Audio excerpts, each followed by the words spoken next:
Good morning, Radhe Radhe. રોજની જેમ મારા દિવસની શરૂઆત આજે પણ હું ગરમ પાણીથી કરું છું. આ મારી હેલ્ધી હેબિટ છે, હું ક્યારેય મિસ નથી કરતી. નવો દિવસ, નવી એનર્જી, આપણું આ પ્યારું રૂટીન ફરીથી સ્ટાર્ટ. અને આજનો સૌથી સ્વીટ પાર્ટ તો જુઓ.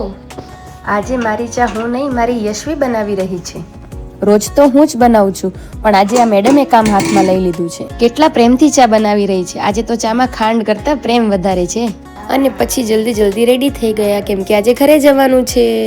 હવે અમે ત્રણે ઓટોમાં બેસી ગયા છીએ. કેશવ યશવી પાસે છે ને હું બંનેને સાચવીને બેઠી છું.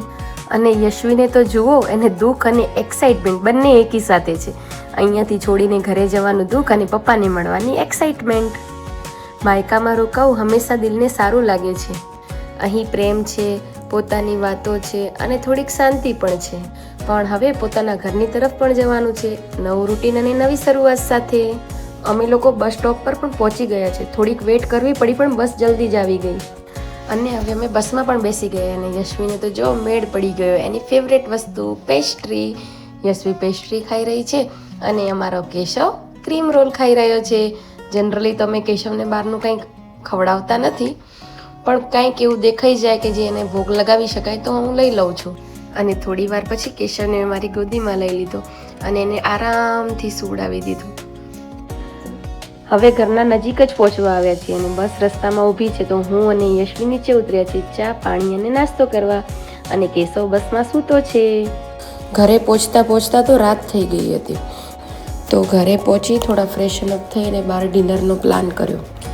અને મારી ફેવરેટ પ્લેસ ઉપર જઈને મેં ફૂડ એન્જોય કર્યું. અને આ ફૂડ એન્જોય કરીને તો મારો દિવસનો બધો થાક ઉતરી ગયો. અને આ ડિનર ડેટ અને આ લોંગ ડ્રાઈવ બંને તો મારું એકદમ મૂડ ફ્રેશ કરી નાખ્યો. ડિનર ડેટ પછી અમે લોકો ગાડીમાં બેકગ્રાઉન્ડમાં દેવી ચિત્રલેખાના ભજન સાંભળતા પાછા ઘર તરફ જઈ રહ્યા છીએ. નાઇટની આ સ્ટ્રેટ લાઇટ અને આ શાંત રસ્તા અને સાથે આ ગાડીમાં ચાલતું ભજન દિલને ખૂબ જ શાંતિ અને ફ્રેશનેસ આપે છે. ક્યારેક આવી સિમ્પલ મુવમેન્ટ જ સૌથી વધારે બ્યુટીફુલ હોય છે. નો ટેન્શન, નો હરી, બસ ફેમિલી ટાઈમ અને રાધા નામ. અને આ શાંતિભર્યા મૂડ સાથે અમે ડિનર ડેટથી ઘર તરફ જઈ રહ્યા છીએ. અને હા, આજના વ્લોગનું મેં વોઇસ ઓવર મારી માતૃભાષા ગુજરાતીમાં કરેલું છે, તો આઈ હોપ તમને બધાને ગમે. ઘરે આવીને મારી રૂટીન ચાલુ થઈ ગઈ. કેશવને સુવાડવાની તૈયારી કરી, એની સાથે ધીમી વાતો કરી, દિવસ આખાની ચર્ચા કરી, એને બહુ બધો વહાલ કર્યો, એને શાંત કર્યો અને શયન પદ ગાઈને એને સુવડાવી દીધો. આજે બહુ સિમ્પલ પણ સ્પેશિયલ ડે રહ્યો. અને આ સાથે આજનો વ્લોગ અહીં પૂરો કરું છું. કાલે ફરીથી મળશું નવી સ્ટોરી સાથે. રાધે રાધે.